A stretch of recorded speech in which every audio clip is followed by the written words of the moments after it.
And ta-da! All right, it says we're live. So I'm gonna pretend we're live. My gosh, by the way, can I just say that the computer, again, I don't trust this thing. It is hot. It's I'm telling you, this thing last week was touch and go. This week is touch and go. So I'm gonna unplug it now. And oh, by the way, when I came up here an hour ago, it had zero charge. Like, it had been unplugged. So I had to start from scratch. I'm like, wait a minute. If I plug it in, it's gonna get so hot, but I need a charge. It's been a stressful hour. But anyway, okay. Thank you so much. Welcome to this edition of At the Mic. I'm your host, Keith Malinak. And before we jump into our guest, who I'm so excited to have join us today, I want to tell you, just looking ahead, a week from today, May 17th, we got Brian Sack and Jack Helmuth. That'll be Jack's second turn here. And then Brad Staggs and Brandon Morse will be here getting us started into the Memorial Day weekend as we kick that off. And still got some feelers out on May 31st, but I do know that Chris Cruz is confirmed from Pat Gray Unleashed. So that's happening. And maybe Hillary. We discussed this on Pat Gray Overtime today. Hillary Kennedy may join us. It just depends on if the baby falls asleep in time for the nap, you know? I mean, this is what we do. We just hang out here, okay? I want to throw this out there. I don't have a real name yet for this thing, but I want to actually say this out loud in public so that you can hold me to it. But starting June 6th, that's a Thursday, I believe I'm going to start doing a Thursday live stream and a Friday live stream. Obviously, this is the Friday live stream because it's Friday and we're live streaming. And then the Thursday live stream is going to be a little different, where we hang out here, just watch some funny animal videos and yuck it up, whatever. I think the Thursday thing is going to be more focused, where we're going to pick a topic that maybe doesn't get enough attention. Anything goes, really. In fact, I've got the So okay, let me throw this out there. On June 6th, we're gonna have Benjamin Flensborg is going to be my first guest. It's if you're familiar with the Free Think Friday aspect of Pat Gray Unleashed, the last Friday of every month we explore some sort of, I don't know, conspiracy theory or something that needs some exploring.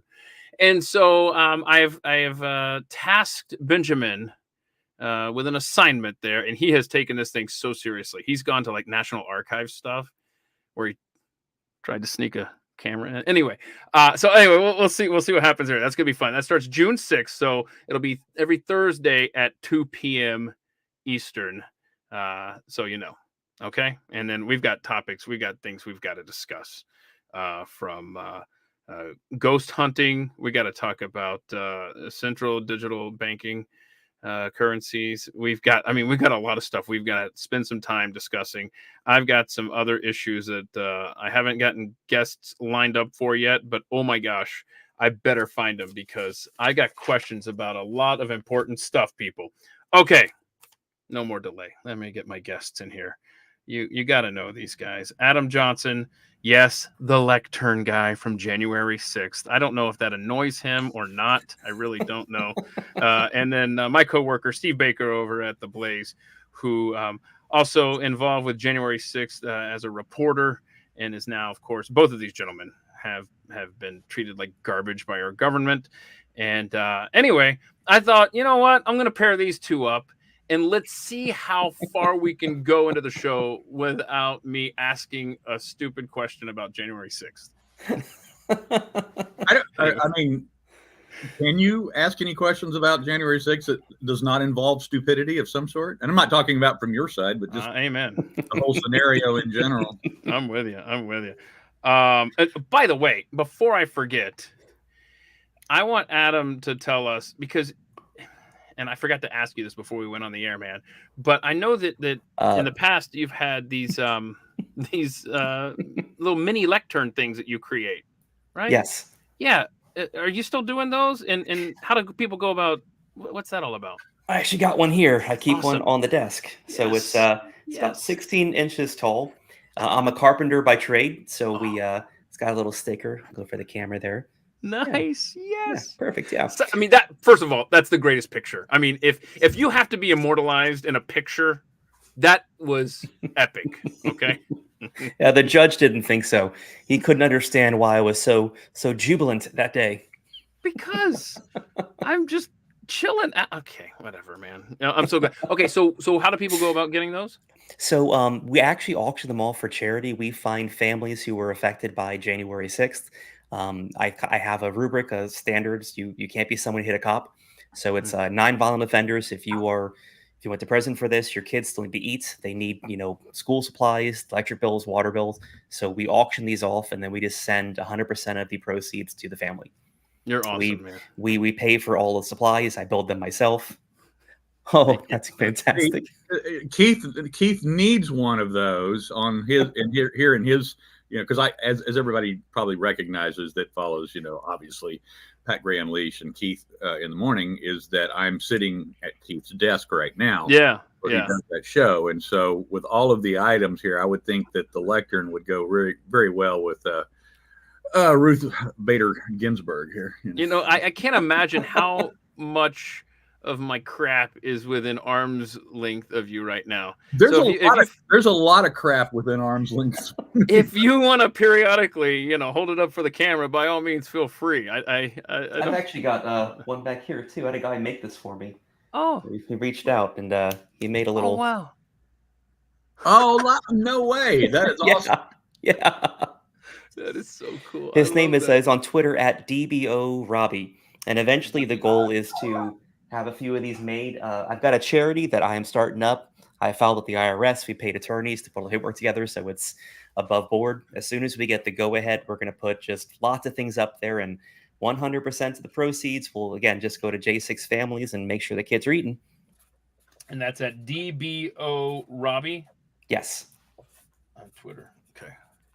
All righty. Let me just fix this here. I got so much crap in front of me, guys. As I was telling Adam before we got started, I've given up on ever being organized in my life. I am the least organized person. And it used to be that I would call it organized chaos. Now it's just plain chaos, and I'm constantly treading water. Adam, I think because when we were talking, you said, no, not me, bro. I am absolutely right. You have everything scheduled to a T, to the minute. Everything in your life is structured, and I am. God bless you, man. Yeah, itineraries and binders make me happy. They do. Oh wow! Yeah, that's not me either. But I want to go back and talk about the iconic photo, because I've called it epic myself, of Adam's march through the rotunda with the lectern, and it doesn't. I don't even want to say that it paints a grand portrait of the absurdity of that day, but it does really and truly show that if you weren't there and you did not understand, you could be at 1,000 different places at and in the Capitol that day and have never seen a second of violence. Now, I don't know if that was true of your experience, Adam, or not. It certainly wasn't of mine, because I was videoing and filming violence out on the West Terrace before I joined the crowd that went inside. But there were people that went inside that never saw violence. That by the time they arrived to the Lower West Terrace, that the pullback at around 2:35 had happened, and the police were streaming inside the tunnel, the doors, going into other doors. They had stood down. There had actually been commands over the radio for them to stand down and pull back. Well, it sounds like we were probably at these same places at the same time, because I was also in the west face of the terrace. So when I had showed up, it had gotten to the point where the police had formed a semicircle, and protesters one side, semicircle police, and there was nothing going on. It's protest. People are shouting at the police. Police are standing still, but there's no violence going on whatsoever. At some point, they released a tear gas or flashbang, whatever that came out of the canister. It hit at probably 3-4 feet from me, and it pushed the front half of the people into the police and the front half away from the police, because it's meant to disperse people, right? Mm-hmm. And at that point, it turned into a shoving match, and that's not what a protest is. So I left that, because I have no desire to be a part of that. Mm-hmm. I entered the Capitol through the west face door. The doors were open. I walked through, And again, to your point, I didn't witness any violence inside the Capitol. People were walking around and taking pictures. Yeah. 95% of what people, believe to have happened on January 6th happened outside of the Capitol. Right. That's exactly right. There was some pushing matches inside the Capitol at various times, and those are also documented on video. But unfortunately, because the mainstream media still controls the vast, amount of the narrative and influencing what people see and what they remember, because they have relentlessly showed that, half hour here or 2 hours there or whatever of those, and that's all we've seen. And yet that only encompasses about 0.01% of the people that were there that day. Yes. Of all the images that they have shown. And of course, that's why when Tucker did his reveal, which didn't, he only spent, a half hour countering some of that and showing, alternate views of that. He was accused of selectively cherry picking his moment. Why didn't you show the violence? It's like because he didn't need to. You've already seen get it that all. Anywhere. It's already out there in abundance, and so that is why I think that you're it's honestly a fair judge, a real judge, and probably maybe even in his own mind, he knows the reality of it. Your judge knows of what was going on, that your iconic wave, as you're passing through with the lectern was absurd, because in that moment, it was revelry. There were people there. I mean, you could, with the thousands of hours of video that I've watched, you watch people that are walking into the rotunda for the first time in their lives, and they're just like, yeah, oh, it's beautiful. They weren't there my first time. You're saying that they weren't there to take it over and be rulers of our nation? No.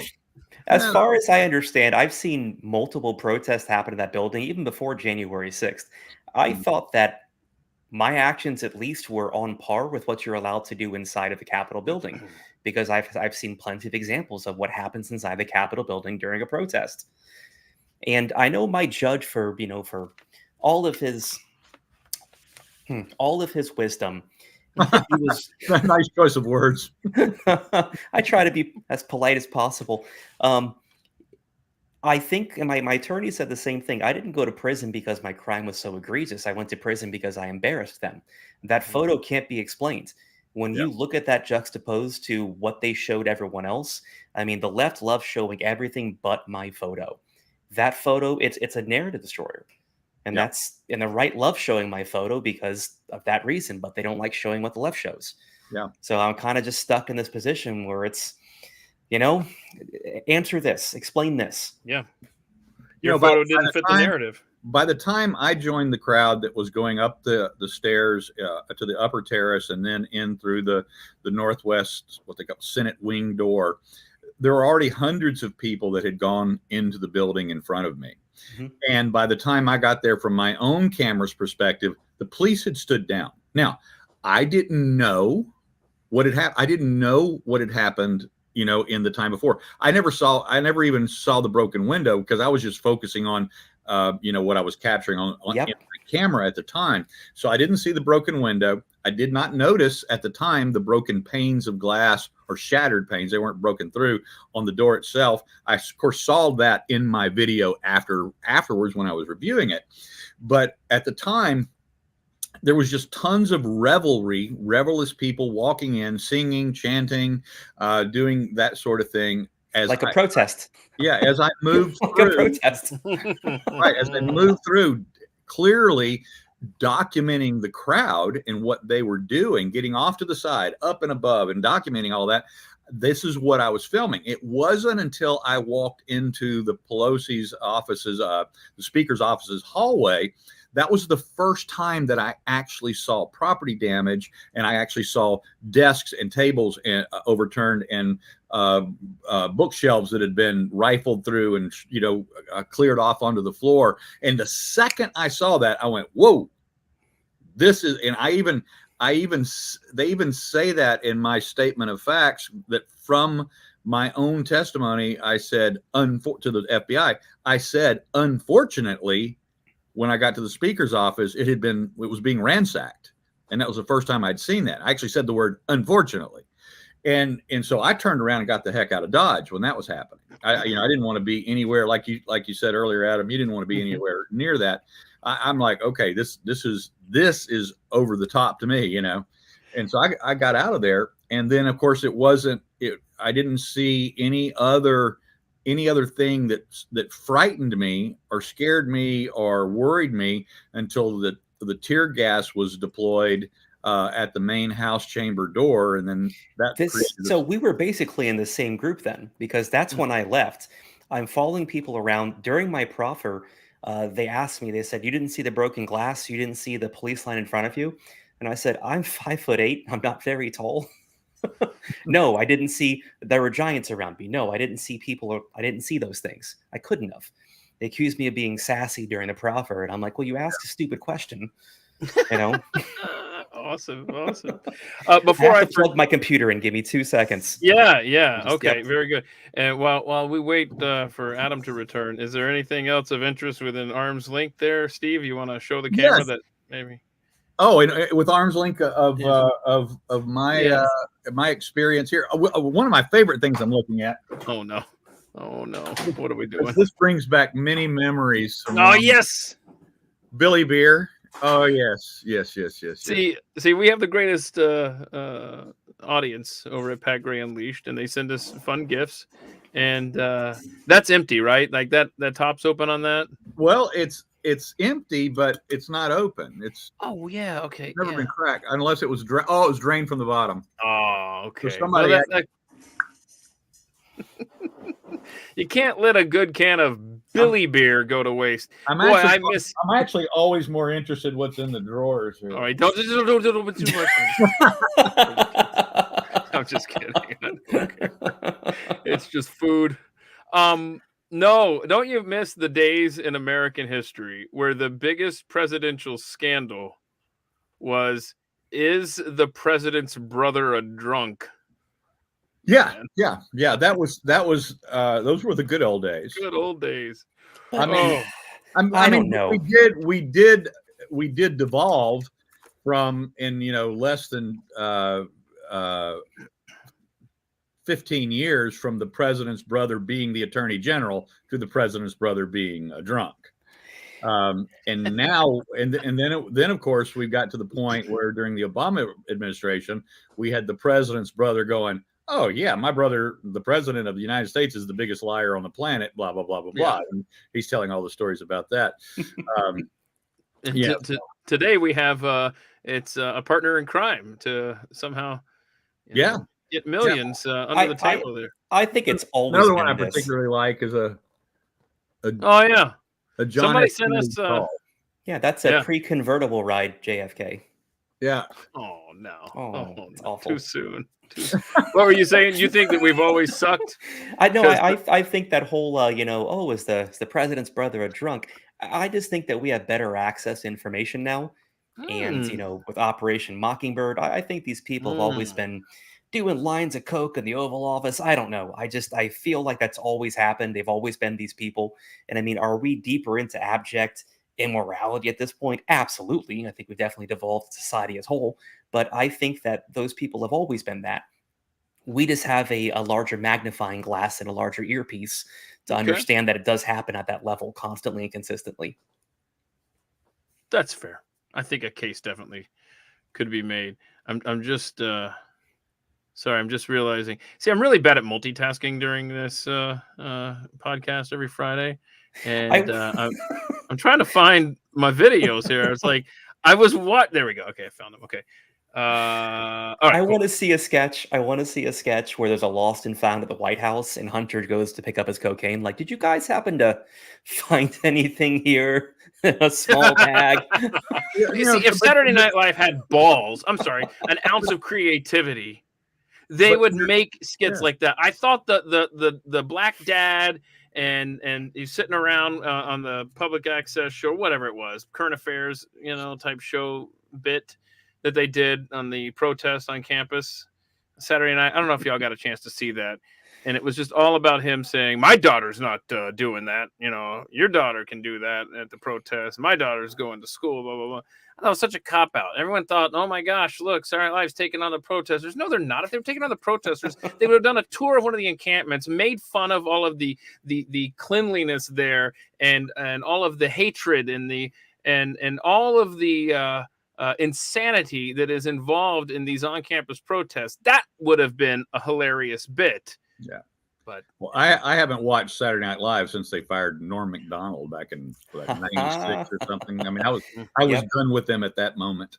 Yeah. No, I don't. No, I stopped watching after Farley and Sandler and Spade. Oh yeah. I mean, that was the end of SNL. In the 90s, it was the show to watch, and now it's garbage. I never watch it, and I just see if there's something that gets traction on social media, maybe I'll watch that. Before I forget, Adam, you are going to be appearing somewhere in a couple of weeks.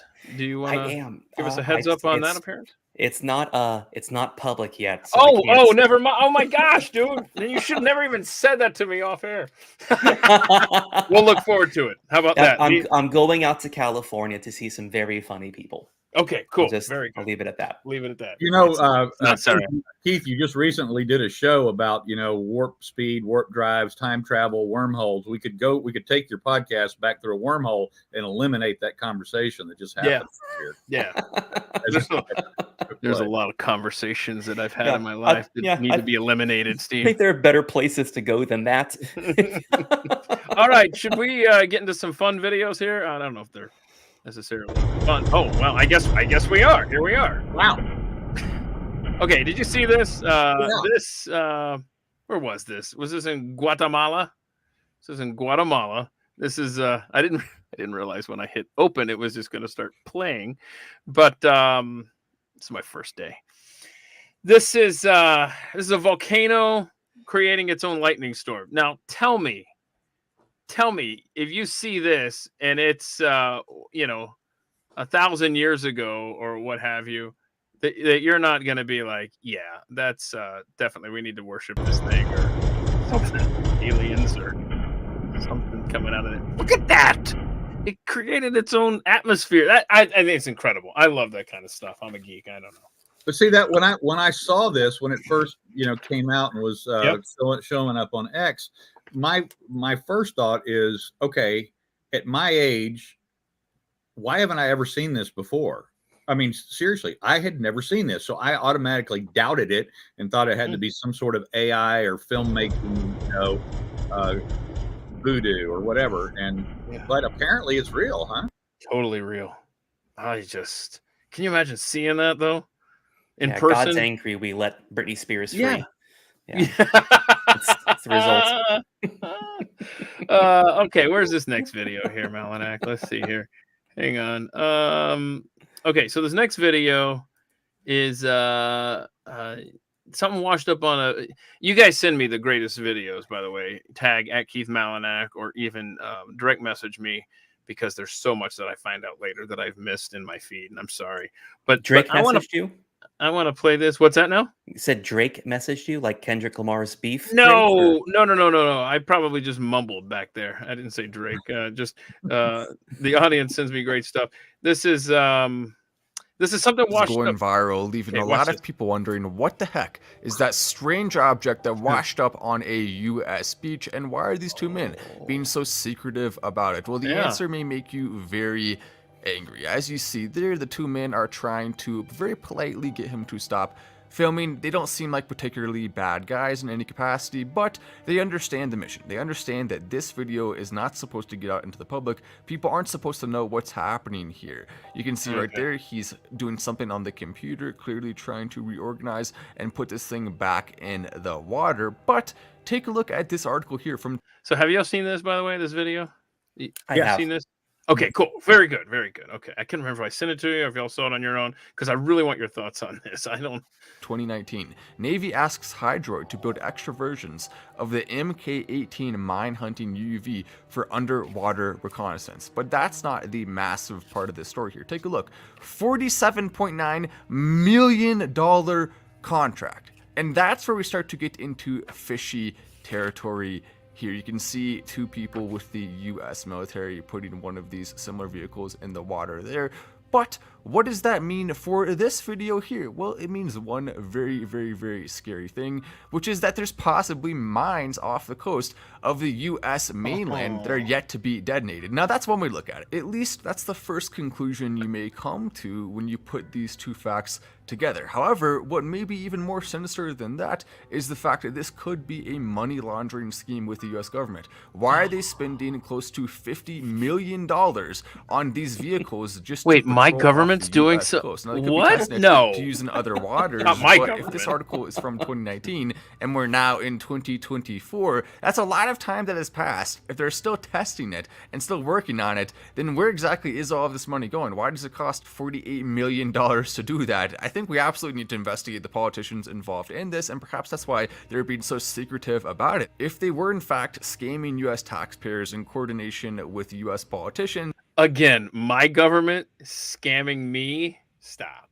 and then of course that would have to be kept a top secret thing right there. And the fact that it washed up on shore, clearly they're going to get in a little bit of trouble. That wasn't supposed to happen. And props to this guy for videoing. I love this guy's nonetheless, and reaction at the continuing beach. on with Watch posting it. this. I think he did the right thing, and I think we have to look into this more. I'm about to post a video that is going to shock the world. Make sure you are following those notifications on here on Rumble. By the way, I just made that up. I'm not actually going to do that, but you should still follow though. No, you can't do that. Yes, I can. Alright. It's a public beach, dude. It's a public beach. I understand it's a public beach and I can't stop you, but now I have to explain it to my boss. What? That I'm taking a video? My dad's gonna be super mad. I know. Okay. Hey, what's up? Here's what I'm most Okay. Yeah, Yeah. here's what I'm most offended by, guys, is that this is more a video or a reveal of government incompetence than anything else. At Uh-huh. a $50 million budget, they Uh-huh. could have found a private remote beach somewhere to do this testing, this research, or whatever they're doing. But you see right there, they're right next to a public pier. I know. So for them to have any to be incensed at all that anybody could possibly be videoing, that's their fault. That's I their love- incompetence. I love this first guy. Listen to what he no, says. you can't do that. Yes, I can. Alright. It's a public. Boy, he is. All right. Oh, he's convicted. You can't do that. Yes, I can. Okay. Yeah, you're right. and then I love the other guy. Come on, beach, man. dude. It's a public beach. I swear. It's Come for on, me, man. I I'm can't most have upset. you- This is not beach attire. You don't wear flannel and jeans to the beach. It's a fashion faux pas. You work for the government. $50 million. Get a bathing suit. It's like, I know, it's like, come on, man. We can't be having the taxpayers looking over our shoulders, seeing how we're spending their money. And you're right. That guy right there did not wake up that day thinking, I'm going to be at the beach today. This was an emergency call to get down there. Great call on the attire. I think you're right. These guys probably have off the chart genius IQs and no common sense whatsoever. I forgot to ask you early on when we started this conversation, Steve, because the purpose of this podcast is for the audience to get to learn a little bit more about my guests than they would just knowing them for what they're known for. Congratulations, Adam. Yours is the Lectern. Congratulations, Steve. Yours is, the J6 stuff as well. So I missed the opportunity early on there. You've got to tell us about the music stuff in your background and the David Bowie thing. Come on, man. Tell us. You want David Bowie stories? Oh man. I just want people to know that you do the David Bowie thing, the tribute thing, or at least you used to. No, And I think that's awesome.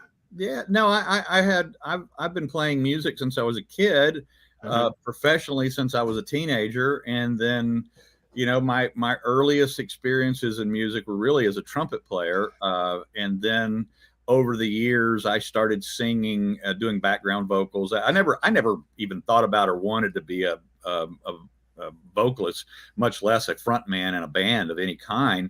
And I was into my 40s before I ever took the lead, spot or lead vocals in a, or fronted a band, because, and the only reason that happened is I was a trumpet player doing background vocals when I didn't have the horn up to my face. And we were in a situation where our lead singer one night, his voice just stopped. I mean, it's like the vocal cords, they froze, and he looked over at me in a panic. Nothing's coming out. We're in the middle of the gig. So I just stepped up to the microphone and took and finished the show out as the vocalist.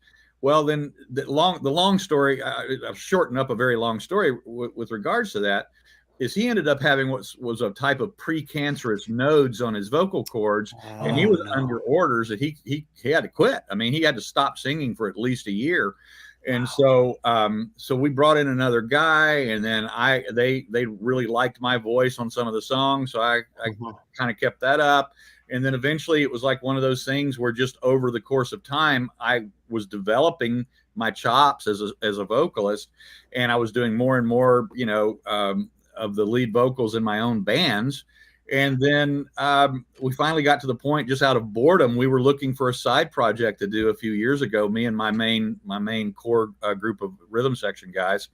And we came upon the idea one night at a moment in time of maybe trying out a David Bowie tribute thing. And the reason why that had happened is over the years, one of the artists that my voice really worked with was David Bowie. So when we would cover his, hits, I always ended up getting the nod for that lead vocal, and people would invariably come over to me after the show and go, "Oh my God, you sounded just like Bowie on that song, blah, blah, blah." And I would always say, graciously, I just say, thank you. This went on for years, and I never even thought about doing a Bowie act until we started trying to come up with some, out of our boredom, coming up with another side project where we could, stretch out and do something fun or more interesting. And than just the corporate, party band. And so it was after a gig one night while we were having these discussions and throwing ideas back and forth. And same thing, after a show, somebody came up to me, "Oh my God, when you sang Let's Dance, you sounded just like David Bowie." I went, "Oh." So I went back to the guys and said, "Hey, y'all want to try that?" So we did. And they agreed that they thought that was a cool idea. So what I did is I sent them a list of 8 Bowie songs to learn for like a first rehearsal kind of thing. So they learned the songs. We went in there, and if I'm being perfectly honest with you, when I sang, and this was the first time in my life I had ever sang, Ziggy Stardust, I mean, and when we finished the song, and I'm like going, "Ziggy played guitar," and when we did that, I had goosebumps on my arm coming up, and the guys felt the same energy, and we kind of all looked at each other and went, "Okay, let's do it. That's cool." And so we started the process. But Keith, this was the difficult part. This was the most difficult thing I've ever done musically in my life. Because Bowie's music is weird. There's no rhyme or reason to it. He writes with no form. He's incredibly eclectic. There's for any musicians out there, he doesn't write A-B, guitar solo, chords out, but he just doesn't write that way. The second thing is that he sings in about 4 different voices. I mean, he's a chameleon with his own voice. And then the other thing is Bowie was never heavy. He never had an ounce of body fat on him. I lost 60 pounds to do that gig. I hired a trainer. I was meeting with a trainer twice a week in preparation for when we started doing this. I actually started working with a vocal coach for the first time in my life, and to get it right. And it popped when we started doing it. It started popping really fast. We were playing, big venues, and just before COVID came to town, we had already scheduled some big video shoots. We're going to put together the big sizzle reel. I had brought in a co-manager, a professional management company to manage the band. And they were already selling us into the big, casino and local theater talent. agents and that sort of thing. And then COVID came and kicked the knees right out from underneath that act, and we were never able to put it back together again afterwards. I'm sorry to hear. How many years were you doing that? We had only been doing the Bowie thing for a year and a half before COVID came around. So in the 18 months that you were David Bowie, how much money would you say that you spent on trying to replicate his wardrobe? Oh my God! Well, this is the worst part about it.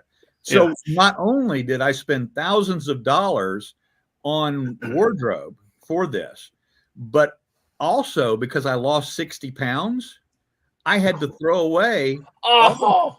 The only thing I didn't have to replace wardrobe wise was my underwear and my socks. Everything else was replaced. And then during COVID, I put 30 of those pounds back on, and I can't wear all those clothes I bought. So yeah, I'm pretty sure Bowie was on a different diet than you. Yeah. Oh my goodness, man! Have you gained all that weight back, or where are you? No. I fluctuate between. So when I started the process, I was 228 pounds. I got down to 168. I don't think Bowie was ever heavier than 128. So I never got that thin.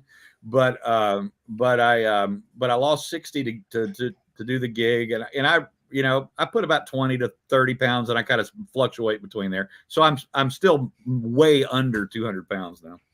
Good Lord. David Bowie was 5'10". Huh. Yeah. Wow. Good Lord. Okay. That's a very lightweight for that frame. Yeah. Oh, he was tiny. And of course, during the mid 70s, during 75, do you know what his diet was? You ever heard this? And this is true. This is cocaine and vodka. For a 2 year period, he only consumed cocaine, milk, and red peppers. Oh, so I was close. Yeah. Wow. And I don't know what nutrition guru he was working with at the time that told him that was a good idea. Pretty sure it was a drug dealer. Yeah. By his own confession, he should never have survived the 70s, but he was fortunate that he did. And then he was by 80, 81, he had gotten clean completely. He became, he quit. The only thing he didn't give up is he was a chain smoker, and probably ultimately that was what killed him. But okay, so I mean that's awesome, dude. One day, for Halloween this year, we need you to show up at work dressed like David Bowie. Okay. Yes. All right. So here's From the Labyrinth. That was the best version. Oh, okay. There you go. You got a specific request, Steve. Yeah, grab someone's baby, bring it in, and make it the real thing. Well, we used to do the ballroom, the ballroom song from the Labyrinth. That was in our our playlist. So. I'm also a musician. I was actually a worship pastor a couple of years. Oh, wow. But I sing, play guitar, drums, bass, piano, and my hobby is jujitsu. And I got choked so hard a couple of years ago it actually caused permanent damage on my vocal cords. So I lost about 1.5 octaves. So now I don't sing anymore. At all? Wait, what happened? We got to know the details. You got choked? Yeah, it actually. I didn't know you could get choked and damage your vocal cords in that manner. Wow. Yep. So it's a pretty intense sport. We're simulating murder with our friends, and I got choked very hard. It was a guillotine that we're working on, and it crushed it so hard. The next day, my voice just wasn't working. I lost 1.5 octaves, never got it back. Wow. Yeah, my wife keeps telling me I should go to an ENT and make sure it's not cancer. Does the guy who did that to you? He's actually he's a great friend of mine, and these things happen. I've had neck surgeries. I've been out for year at a time, but it's a fun hobby. Okay, all right. Well, just be careful, man. Man, did I send you guys the cave video and the soccer video? Yes. Did I send you? Okay, so these are lengthy videos, I think, if I recall. So I want you to decide, in the audience, you can play along too, which of these two activities would you do? If you had to do one of these, Danny Case said, you have to. That's the rule. Don't ask why. There's no suicide option out. Just cut the rope and so here we go. Danny K sent this sinkhole cave video. Here is experience A. Do you choose experience A? All right, here we are. This cool guy just let us park in his driveway, and he told us about this huge sinkhole, and he said there's a 280-foot waterfall down here. I could probably pull my kneecap up to my knees. Okay, we're in it now. Holy! It's like I'm about to peel off. Sketch! Golly! Dude, yeah, that's the pit right in front of me. Oh!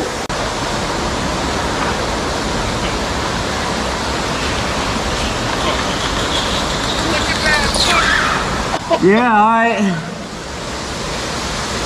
here's the big one. Oh, this is terrifying.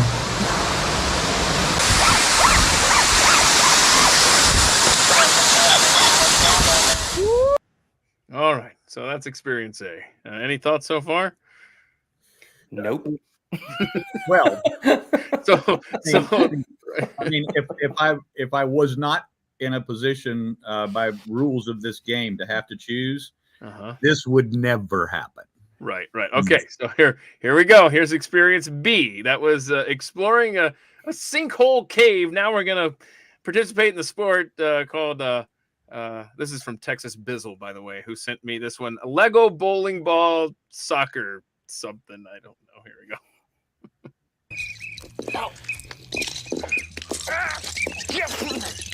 Nuts. Barefoot on Legos. I'd like to point out, yes, it's a bowling ball. And yes, there are Legos, but it's also cold enough to be snowing on them while they're dressed like this. Oh, so they're feeling everything a lot. Missing everything. And I don't know what we're playing to here. 3, 10, 100. Now, why's the ref gotta be barefoot? That's not cool. Oh, okay, I need to go in. The grown man crying, yo. I hate this one so much. Come on! Oh, God. Oh, I can't even watch this again. Wait, what's happening here? Oh, okay. Twist ending. Is this the halftime entertainment? What are we doing here? So I just have a feeling this is a show that we're just not familiar with. Who was this? Houston Jones _clips. Okay. So, gentlemen, you have to. I've made my choice. My choice was very easy, even though I hate it. It was still an easy choice. So I ask you, are you going that steep decline into the sinkhole, or are you playing barefoot Lego bowling ball soccer in the snow? So I was not claustrophobic until I did isolation in prison for a couple of weeks. So now confined spaces are definitely not something I'm comfortable with. Yeah. Never again. And the Legos, I mean, I got 5 kids. I mean, that's just a Saturday morning. Okay. All right. So there you go. We got the Lego soccer bowling ball snow thing experience. That's a vote there. Steve? See, I've got a whole bunch of life rules. One of them is I'm never going to jump out of a perfectly good airplane. I have no desire to skydive whatsoever. I have no desire to, jump off of a bridge with a rubber band, attached to my legs towards, certain death of rocks below, and expect a rubber band to save my life or anything of the sort, and the other one is like either cave diving, from a scuba experience, or going into a situation like that. I just, those are things, and that video is a thing that I just won't do. The only problem that I have with the choice that I'm faced with, that ultimately, regardless of the pain of the Lego bowling ball, soccer in the cold, barefoot with the almost nude streaking midget, is that I own the URL soccerisgay.com. Oh, I'm not joking. How much I you It want is. for it? The domain name soccerisgay.com. I bought it several years ago. I've always had the intention of doing something with it. So therefore, based on how you already know how I feel about soccer, I will have to go head first into the cave. Yeah. I don't know, gotcha. cave diving. They give it such a pleasant name, a curious name, spelunking.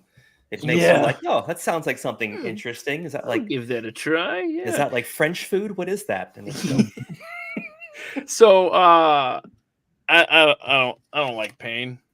So I'm going with the cave. I'm taking my chances.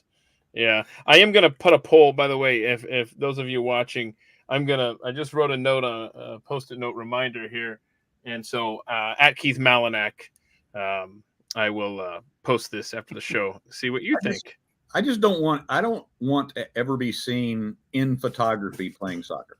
So that's how strongly I feel about it. have you seen Steve Scott Tenorman? I think it's Tenorman. It's an old YouTube clip where it's them playing soccer. Have you seen this? No, I don't know if I have. I'm going to send you the link to this. It's the Please only do. soccer I've ever watched, and I laugh every time I watch it. So are you planning on, you said you might do something with soccerisgay.com, but if the price is right, would you sell it? And how much would you sell it for? I would sell it if it got got up there. It's I think the last time I looked, it was like around $2,500 or something is what its market value was. But it's obviously much more valuable to me right now if I can ever find a partner. What I need, I've got all the ideas of what to do with it in my head. Oh wow. But I just need a partner that can actually do the functional part of, maintaining a website, and then we'll go into business together and split the proceeds. Because look, in the music business, I have friends. In fact, I have a lifelong friend, female lesbian drummer who I've known for 40 years, and she agrees with me completely. Oh, she's like, oh yeah, soccer is totally gay. It's got all the elements. Yeah. All righty. Shall we do some animal videos that I like to bring to the table? Now, I don't know. I first started watching this video. Who sent me this one? Plague Doctor MD. Thank you, Plague Doctor MD, for sending me this animal video.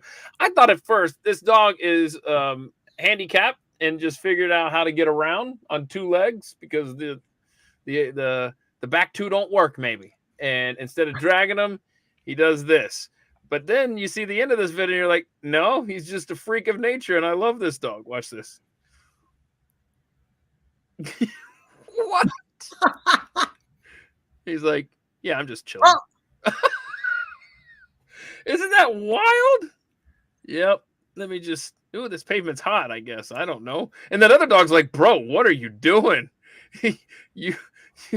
He's like, he looks at him like he's a freak. Like, whoa, okay, I'm over here. But he learned how to do that from wiping his ass on his family's carpet in the house, and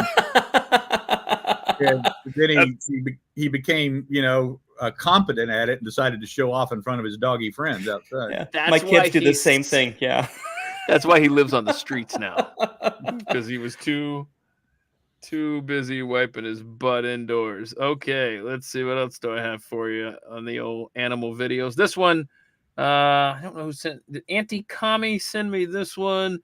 All right, one of these 4 dogs chewed up something they weren't supposed to chew up. Which, by the way, can I just say, I don't want to disturb him. Hang on. Yeah, oh my gosh, he's napping right there. I wish y'all could see this. Tanner is laying on the couch asleep, and he's using like there's the kids left a puzzle box on the couch, and he's laying with it as a pillow. He's using this. I gotta take a picture if I can here. But what I wanted to tell y'all is somebody sent. Poor Lumpy. Okay, somebody sent a Joe Biden doll, like a chew toy, and Tanner has destroyed it. He's ripped an arm off. There's stuffing all over the house. In fact, I already threw it in the garbage can. There was a piece laying right here when I was talking to you earlier, Adam, before we started, and I bent down, I picked it up, and threw it over there. Anyway, it's part of Joe Biden's inner stuffings that Tanner has ripped apart. And I had a friend here for the eclipse, and I said Joe Biden's name one time. I've told this story here, and I said it one time in a conversation, and Tanner left the room and brought in the toy, and just started, you know. Rah, rah, rah, rah. So if he ever hears the name Joe Biden, which I was trying not to wake him up, he goes and he gets the chew toy. He just rah, rah, rah. It's hysterical. So anyway, but he's allowed to chew that up, and he loves the praise I give him for doing that. But one of these dogs is guilty. Which of these 4 dogs is guilty of chewing up something they weren't supposed to chew up? Watch this. Who did this mess? Cody, did you make this mess? Wow! Wow! Who did this mess? Snitches get stitches. Look at that response. Cody, did you make this mess?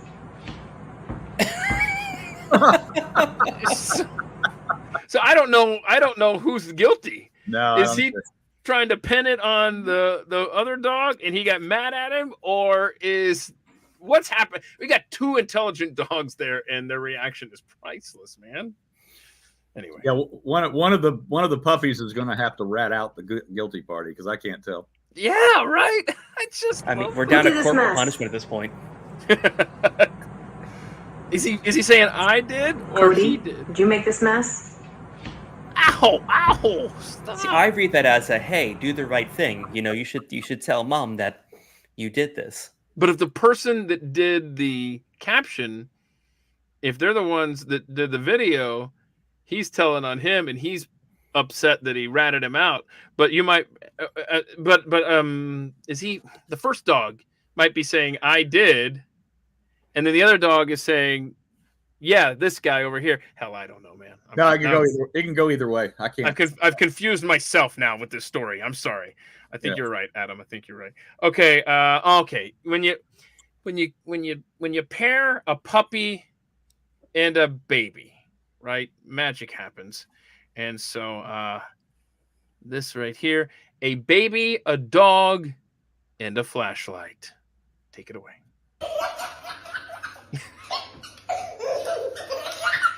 That's cute. Come on. It's adorable. Normally cats do that stuff, but this little pug is loving the flashlight life. And then the soundtrack of the baby is priceless. Don't stare at it. Don't stare at it. The dog's waiting for it.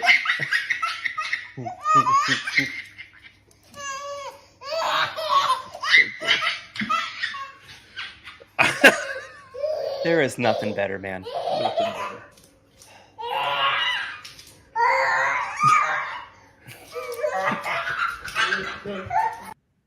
Okay, all right. Now you thought that was cute, right? Right, Oh, yeah. everybody? Okay. Oh, now- yeah.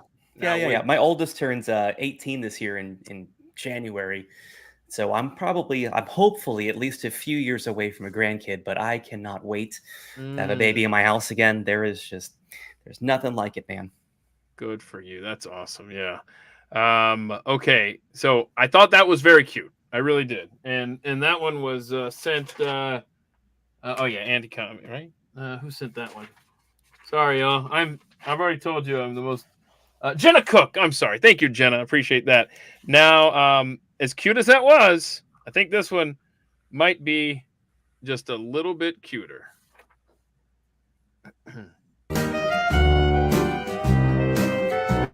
Got to kill the music or else YouTube will freak out. Look at this. They're both excited. Somebody's home. Yay. Somebody just. Come on. And look how he uses his little baby butt to knock the dog out of the way. I mean, I love that. That is so sweet. Look at this. I don't know. Who do you think taught who? I bet the dog taught the baby, right? The dog got all excited. Oh, it's definitely mimicked learned behavior. Yeah. Gosh, man, that is priceless. Okay. One more video. One more animal video. You got Sorry, pets, go ahead. Keith, Steve? You guys got pets? Mm-hmm. I live a lifestyle nowadays He's a that nomad. can't. I could not maintain animals, and I miss that apart. When I had kids at home, yes, we had the dogs and the cats. When I go visit my daughter, she's got the cat, but I just can't have. I'm in the same place. We joke. So we have 5 kids, and the joke is we can't keep anything else alive in the house. So, yep. We had goldfish for a while. We bought them from Walmart. They were a Blackmore and a gold fantail, and we thought the kids need a pet experience, and they're Walmart goldfish. So give it a week, and we'll flush them, and that'll be it. These things lived for like 5 years. Wow. So they have that experience. Do they remember their life? The fish or the kids? No, the fish. Do they look back and go, I don't remember? Boy, that 5 years feels like it was yesterday because that's all I remember. Okay, one last animal video. But yes, to answer your question, I have Tanner, the old dog that I just talked about. And so he's just a mutt. And then Matilda, who is a half beagle, half chihuahua. She's a cheagle, and I don't know where she is right now. But yes, I'm a big animal guy, and so I like to keep a bird feeder out in the back, and try to stay on top of the bird seed out there. Sometimes life is busy. I'm busy live streaming birds. I'll be down in a second. So the other day, I put this video on my feed. There was a bird out back. I knew I had to fill up the bird feeder, but I've never experienced an empty bird feeder where this happened. I want to show y'all something. Bird feeder is out. And look at this. Look at this guy. He's like, yo, get your butt out here and fill this thing up. And I respect that. So you know what? I'm going to get my butt out there and I'm going to fill this thing up. Because this guy took the initiative to complain. Be right there, bro. Or sis.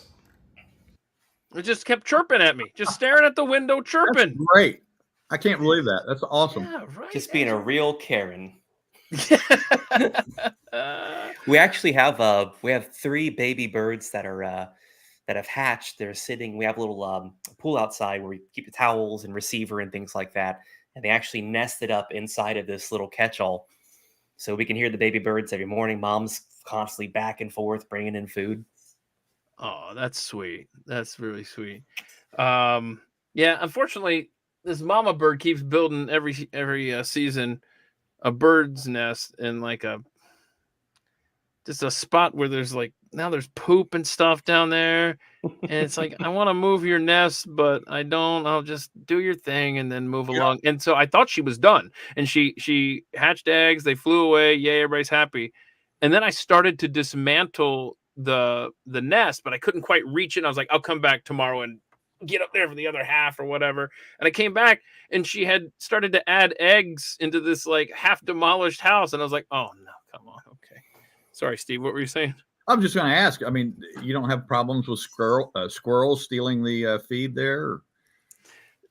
No, in this side of town, Dallas-Fort Worth is amazing in that on the Dallas side and the Irving side that you're familiar with, probably more than others there, Steve, is you got big trees, lush, it's the Southeast. Right. Like the Dallas side is the Southeast. The Fort Worth side is the Midwest. Right. And I'm even past Fort Worth. So big trees out here are like shrubs and tumbleweed, Oh, wow. But we do have some small trees, and we have a few squirrels in my neighborhood, but very few. I mean, wow. It's the rabbits out here, man. Yeah. There are no birds in New Orleans. I was there a few weeks ago, and downtown NOLA, there aren't any birds. We saw maybe 3 or 4. It was the weirdest thing. That town, just. Ugh. Is this Hillary? That's Hillary. That's Hillary Clinton, the woman who thought that the presidency was her birthright. Yeah, there she is. Yeah, there's a Trump pin over there somewhere too. That's her warming up for the next Boeing whistleblower. Yeah, you look on the wall. I might have put Trump on the wall. No. I think I got him. You got him? Okay. Yeah, they don't work so well. Oh, there you go. Look at you. Yeah. Yeah, there it is.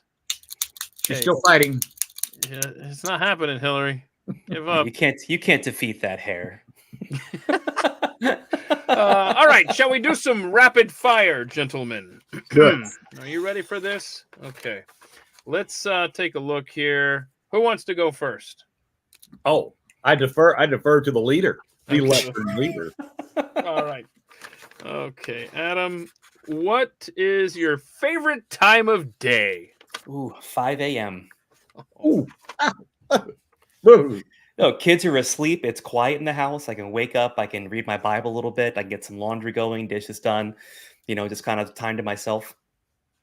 Okay. Lifelong musician, no way. Mm-mm. What's Steve's midnight?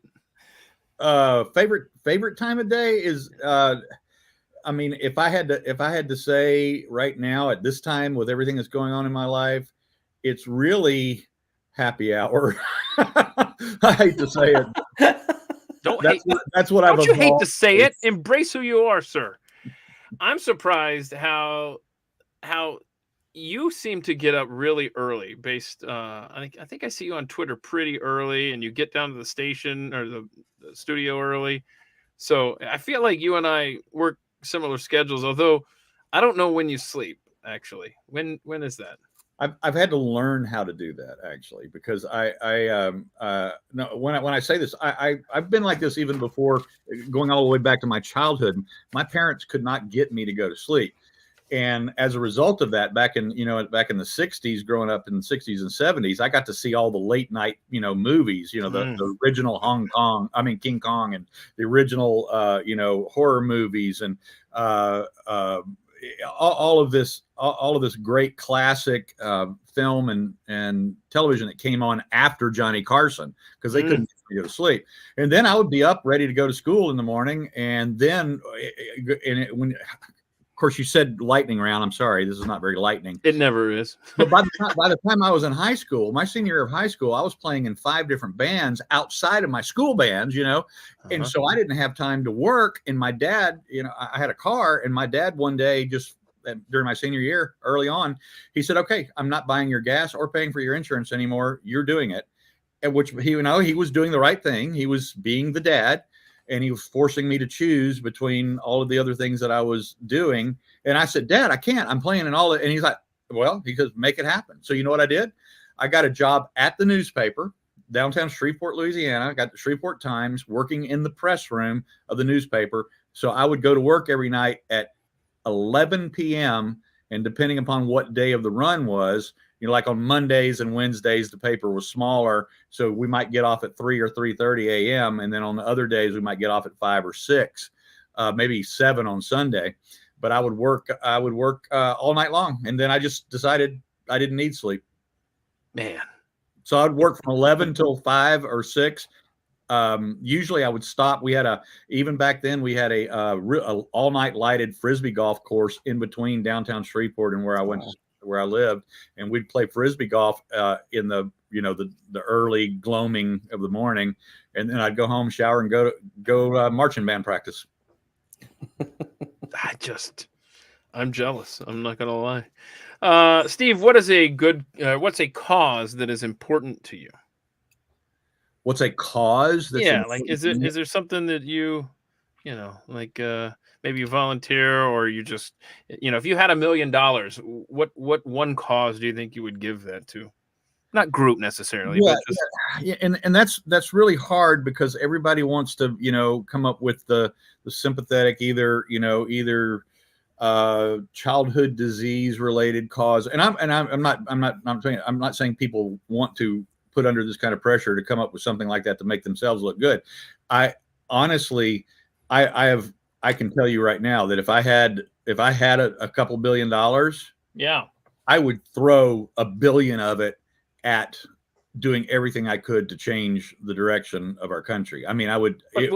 How would that work? I would be the opposite of Soros. I would, you know what I'm saying? Yep, that's good. Everything that he's doing, I would do the opposite of that agenda. And those are the things that I've been obsessed with my whole life, not taking away from obviously the charities that I've worked with so many charities over the years, in the music business, particularly juvenile diabetes. Spent a lot of time, very deep with that organization, working with them, and then church related functions and supporting missions there. I have a particular problem with people building palaces to God instead of feeding the poor. So I like it. Steve, to that point, the last meeting that I had when I was a worship pastor, they brought me in and we were voting on the budget. And there was this idea that we needed new carpet in the church. Mm-hmm. And the carpet was maybe 3 to 4 years old, right? And they just wanted it because they didn't like the color. The color, the congregation didn't like it. They said, "Oh, it's dated. We need something new and fresh." And I said, "Well, we also have a battered women's shelter, 2 blocks from us. What if we just got the carpet shampooed, for $1,000 and we just took care of people instead?" Well, they voted to put new carpet in, and I left. Yeah.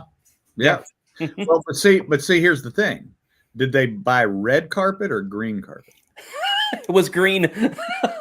See, and that was the problem because the Southern Baptists know that churches this is true. This is by their own research, and of course they have hundreds of years and also thousands of churches by which to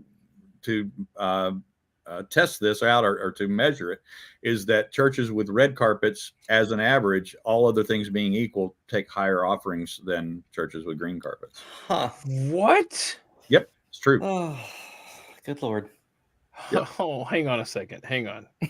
So I grew up in a Southern Baptist church. Guess what color the carpet was? Red.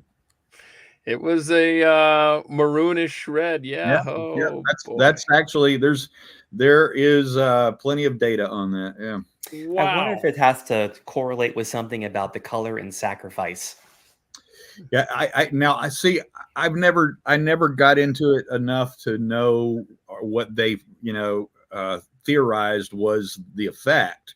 But there is something sympathetic there, obviously, to human emotion. Mm-hmm. And when they get the, whether the altar call put on them or the offering call, whatever the pitch was that day, there's some sympathetic emotion that is more easily exploited with red carpet than other color carpets. Is there a specific cause, Mr. Adam, that you would just you could? Children at large? I was going to say probably what you're doing now. Yeah. Anything that helps kids. I think that we should all be indifferent to children. I don't care what the parents believe, who the parents are, what they've done, not done. The kids, they have no say in it. they're just kids, Yeah, that's and I don't know. It's the reason I like my charity, and J6 community, it's going to be finite on a long enough timeline. And the idea is to eventually, the charity, I want to take care of kids who have parents in prison, regardless of what they're in prison for. I met so many people who were there, and they're there. They're not raising their kids. Their communities are being destroyed. These kids did nothing wrong. They just happened to be born into that family. So I like to keep that going. So I guess prison ministry for kids. I like it a lot. Yeah, I thought you were going to say that your big endeavor was going to be hardwood floors in churches. Adam, what's a song you can listen to on repeat? Let's see. Motorcycle Drive-By by Third Eye Blind. All right. I'll check that out. I don't know that I know. Was it a single? Wow. It's off of the self-titled album Third Eye Blind. So this would have been 92, 94. Wow. That somewhere is in there. Low-key, very good band, but I'm not familiar with that. I've seen them several times in concert. One of my favorite bands, actually. So interesting factoid about that song. Stefan, who is the lead singer, when he wrote that song, he didn't want to change the lyrics, but the lyrics didn't fit in with the time signature of the song. So there is one measure of 5/4 in the song. One. So he could finish saying what he wanted to say. Oh, I got it. Hold on. Motorcycle Drive. Man. I'm out of Post-it notes. Oh my gosh. They're like on the other side of the room. Hang on. Here, you got a few facts here. What do you need me to write down for you? Write down Motorcycle Drive-By. Motorcycle Drive-By. Right. Third Eye Blind. Third Eye. All right, hold on a second. Okay, I'll get to that. Does your Trump pen work? No, it doesn't. They're only there for show. Seriously, those are the crappiest pins. Nobody cared when they made those. They're like, do they punch? Yes. Do they write? Put them in the box. I'm thinking none of your pins work. Sharpie. It's only the Sharpie. Only the Sharpies work. The rest of those, the actual pens, are just for looks, to frustrate people. Oh, okay. Yeah, and you have thousands of them, by the way. I like to be prepared. You know?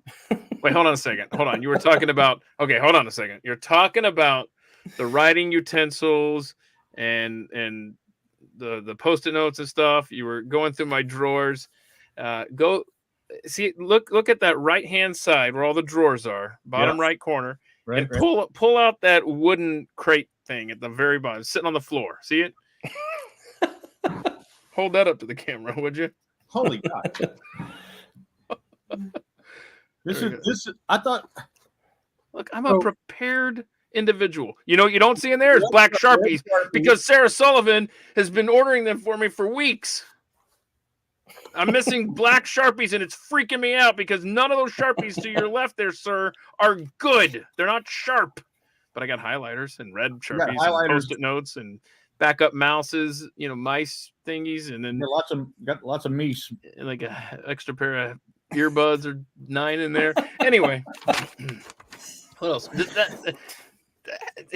I welcome to my world. What were we talking about? Your song. What's your song on repeat that you? All right, so I'm not going to say that this is traditionally, but I can tell you the last song that I had on repeat and just couldn't stop listening to. Yeah. All right, you can play it. You get a flag by YouTube.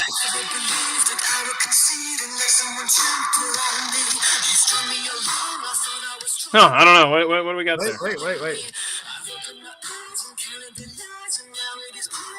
You can't guess? Oh, that's Muse, right? Oh, that's Muse. Yeah, but what song is that? Will of the People. Oh, yep. Okay. Oh, yeah, Won't Stand Down but it's off of that album, Will of the People. Okay. Very good. Yeah. No, Muse is my Muse. Yeah. But I discovered them a little bit late. Yeah. I don't think I actually discovered them until about 2013, 14, or 15, somewhere in there. Then all of a sudden, when they sank their hooks in me, I was all in. So that's interesting. I would not have pinned you for someone who appreciates emo.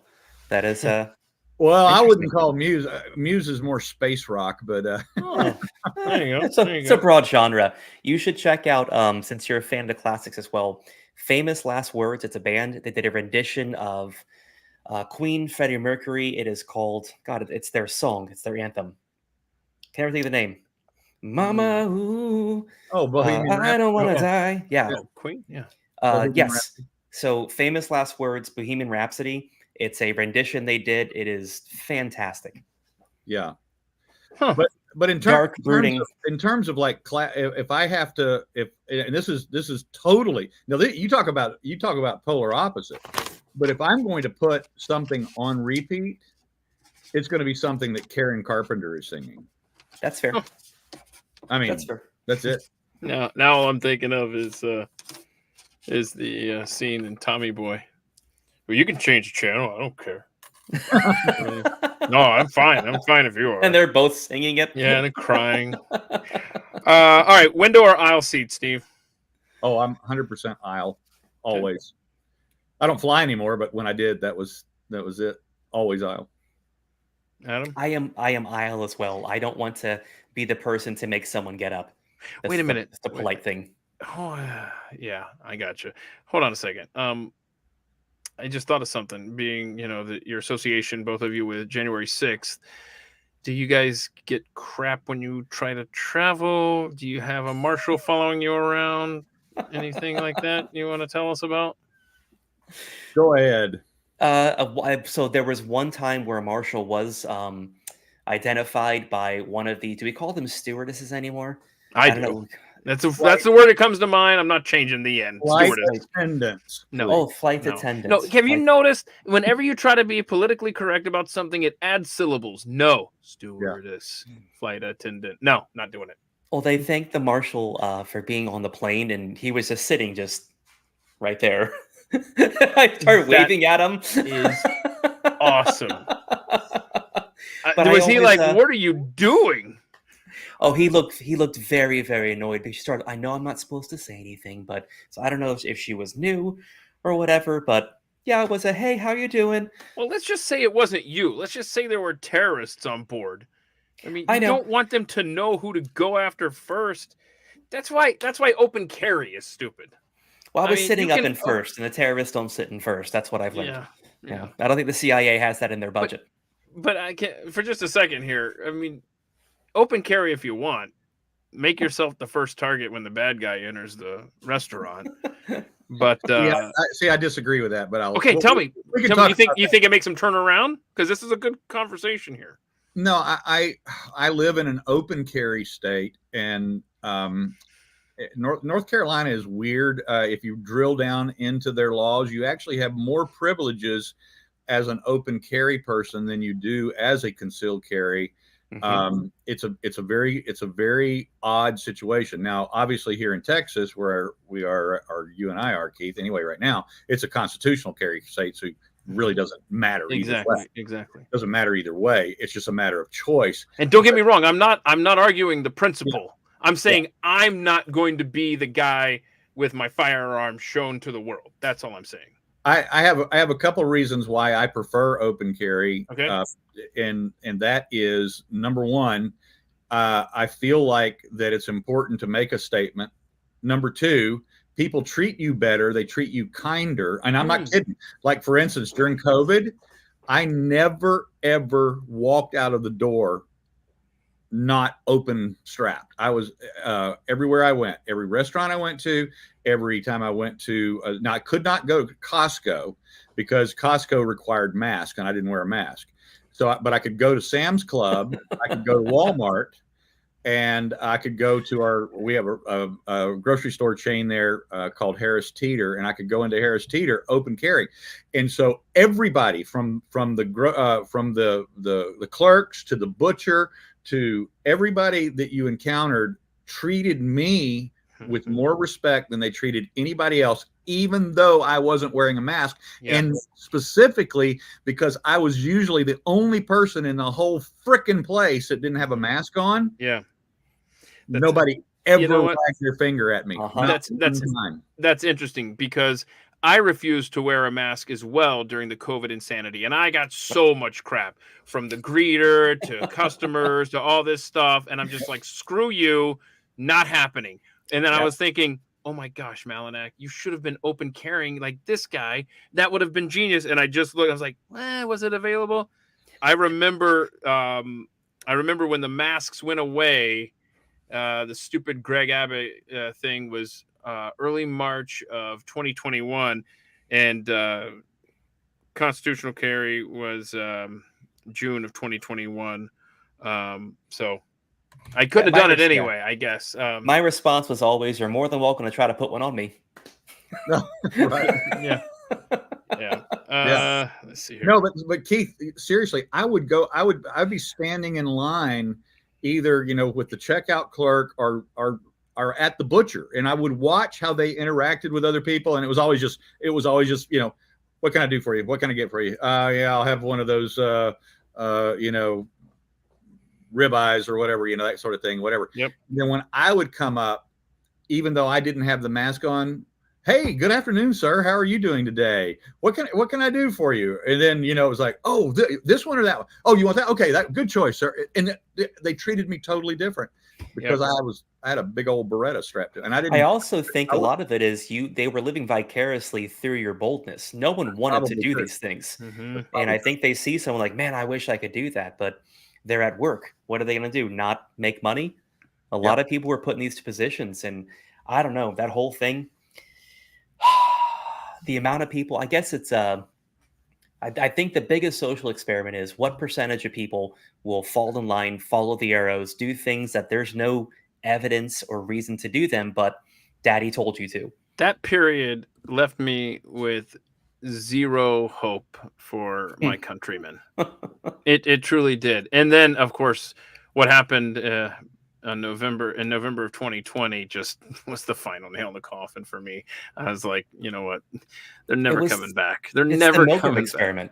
back. They basically did a Milgram experiment across the entire country. The person in the white coat told you, listen, do this thing. And, you know, if you do it, you're not going to harm someone. So it's definitely, you know, the reverse what Milgram was doing, but in the same sense, the person with the white coat told her to do something, whether it made sense or not, and they followed the orders, whether that person in the white coat was an actual authority or not. So on the very weekend or weekday or whatever it was that all of the national lockdown or the 2 weeks to flatten the curve thing happened, that very weekend beforehand, my niece was getting married down in Florida, and she was they live in the tip of the panhandle of Florida. So I drove down from North Carolina. Everything on the drive down, wherever I stopped to get coffee or use the restroom or gas or whatever, at a Love's truck stop, or whatever, everything was normal. All right. And then I spent the weekend plus a couple extra days with my sister down there. And then when I headed back, this was the middle of the beginning, or the very beginning of the flatten the curve thing. So the Love truck stops were open, but everything had changed. And the most important thing is that I would carry in my own coffee mug and fill it up. Yeah. And they were like, as soon as I walked in with it, they said, sir, you can't bring that in here. And I'm like, why? Okay. And they said, well, because you have, and so now they have all of the cups behind the counter at the where you check out. So they're sitting back there with all the cigarettes and everything. The cups and the lids and everything are sitting back there.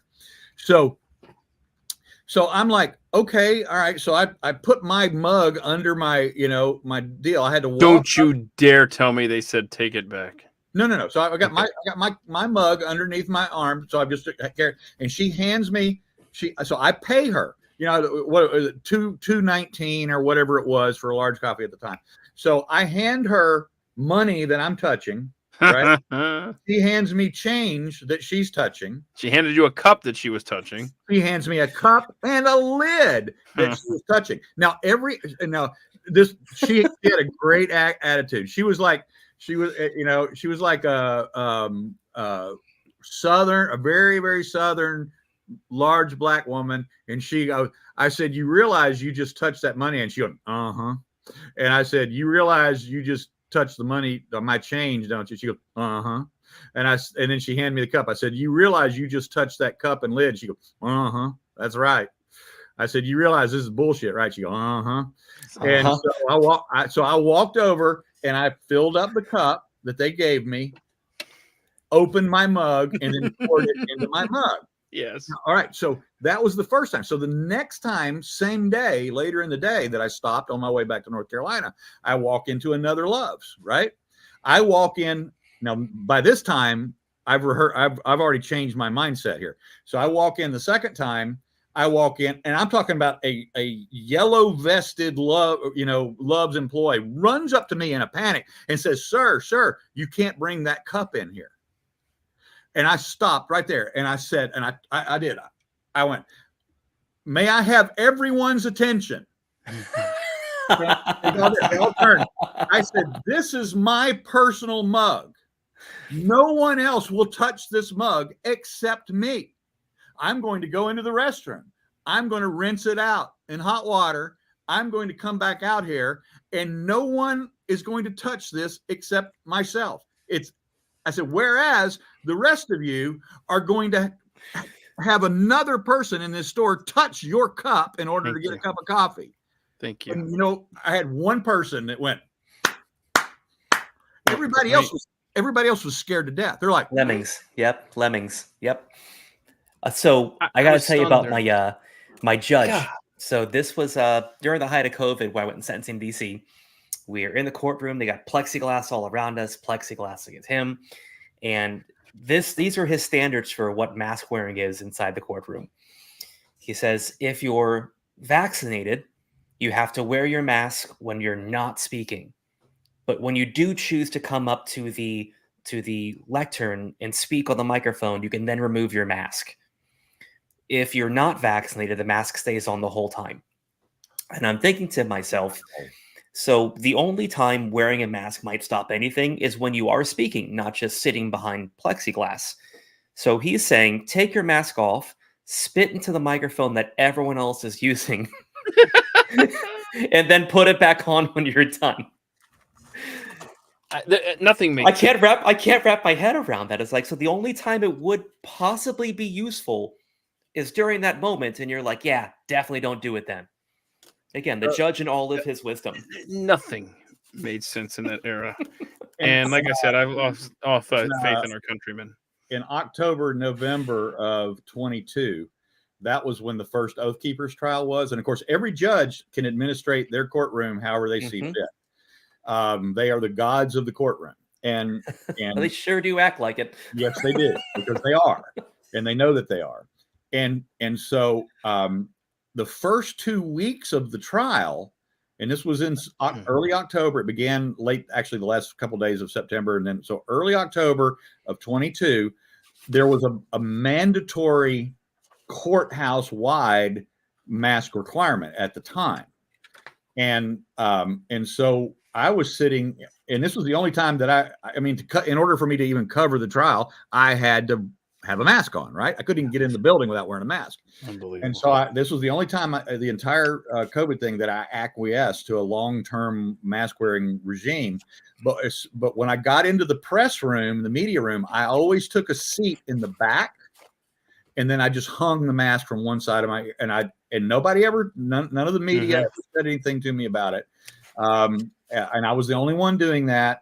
And then obviously when I'd get up and I have to walk, because otherwise the U.S. Marshals would strike you down. You know, they would take you out, tackle you if you didn't have a mask on. And then 2 weeks into that trial, they dropped the courthouse wide requirement, and we didn't have to wear them in the media room anymore at all.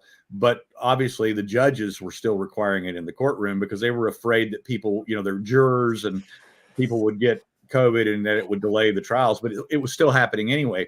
During that trial, they had a juror that got COVID, and then even Stuart Rhodes got COVID. He was out for 10 days. My favorite is after January 6th, they made everyone they knew it was in the building get a COVID test. Everyone. So I'd never gotten one because it's a cold, and I'm not really worried about a cold. I don't have any comorbidities that would increase my chances of being on a respirator. I mean, I could kvetch for hours on that, but they made everyone get a COVID test because they were hoping people in that building who were, the people who were supposed to be in that building, if they got COVID, they could blame it on us. And I'm sure it would have been several charges. Yeah, hang on. I'm still here. I have to readjust my readjust your what? My chair is this is the most this is, you know what? I've never talked about this, and I will. This chair is the only chair that will fit in this cramped space back here. But yet it's molded plastic. It's the most uncomfortable thing ever. It's made by Spirit Airlines. You just got it at a discount. Right? And so, yeah. So I have these pillows here for no other reason than it's the most uncomfortable piece of molded plastic ever. And the pillows were sliding, so had to adjust. Okay. I wanted to, I still have a couple more rapid fires here, but before I forget, Steve, are you a big fan of, I heard you mention the Frisbee golf thing. Yeah. You still get to play that? Do you like that? No, I mean, that was the game of my youth, but now I'm intimidated when I see these videos of the guys that play it now. Holy crap, they're good. They're so good. I would never go out there and play them. Well, I want you to know I have a gift here if you want this, and it's a patch for the Professional Disc Golf Association. Wow. If you would like this, that's something. It's yours. I may have to take you up on that. Okay. All right. I'll bring it to work. Let's see here. Adam, are you engrossed with any particular TV shows at the moment? Oh, I don't have time. The last show I watched was The Gentleman on Netflix, which is who did that? Guy Ritchie. Guy Ritchie did a movie called The Gentleman, and one of my favorite, Matthew McConaughey, Colin Farrell, good Lord, Hugh Grant's everyone's in this movie. It's basically the same crew he has, but he did a TV series, and the TV series was fantastic. Really enjoyed it. All right. Good dialogue, good banter. My last show that I watched the final conclusion of the season or the series end of Peaky Blinders, and then I canceled Netflix. And then that was it. My life doesn't accommodate either pets or television anymore, and so my television consumption now consists of me. My hotel room routine is that other than putting the do not disturb sign on my door when I leave, I turn the television on and turn the volume up so that anybody outside will think somebody's in, and so I leave the television on all day. Mm-hmm. And then when I get to the hotel room at night, I will just scroll until I find something old and interesting, I don't know, some old TV show or old movie. And then within, 5 minutes of turning it on, I'm usually out, so I don't watch it. You know what? I just thought something. Okay. If any federal agents are watching this, it's well past 6 a.m., so they're probably done for the day. But here's what you should do in your hotel room when you're cranking up the volume and stuff or whatever. Remember, so we got a couple things here. Remember what volume number it's on, because if it's really loud and a federal agent's in there, going through your stuff, they don't want to be annoyed. They'll probably adjust it. So try to remember the number. Right. Flip it to, a channel that you can remember the number.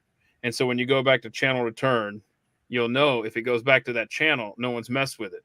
But if they turned it off while they were rummaging through your stuff, right, and then they turn it back on to leave it how they found it, if it doesn't go back to that channel, again, federal agents, cover your ears, please. And then anyway, we were convinced they were during all my stuff. We were convinced they were like going through the shows I'm watching to try to build character. And God, what came out during that time? It was the OKC bombings, right? So Netflix did I think it was like a 6-episode miniseries about no, not OKC, Waco. It was the Waco, right? So I had to actually contact my attorney. He's like, "Am I allowed to watch this right now? Because I don't want them thinking I'm some crazy person." But I remember we used to just put on just horrible shows and walk away from the TV. So we put on like a Yanni concert on repeat for 4 hours. That's awesome. That's awesome. What is your biggest pet peeve? I don't know who's next here. Steve, are you next? Yeah, you're next, Steve. Right? I think he already said the FBI. So that's a rather recent, Yeah, no, I'm live, but I respect that. That's a good answer. Okay, Adam. In my house, again, 5 kids, big family. My sister and brother-in-law here, so there's like 9 of us in the house.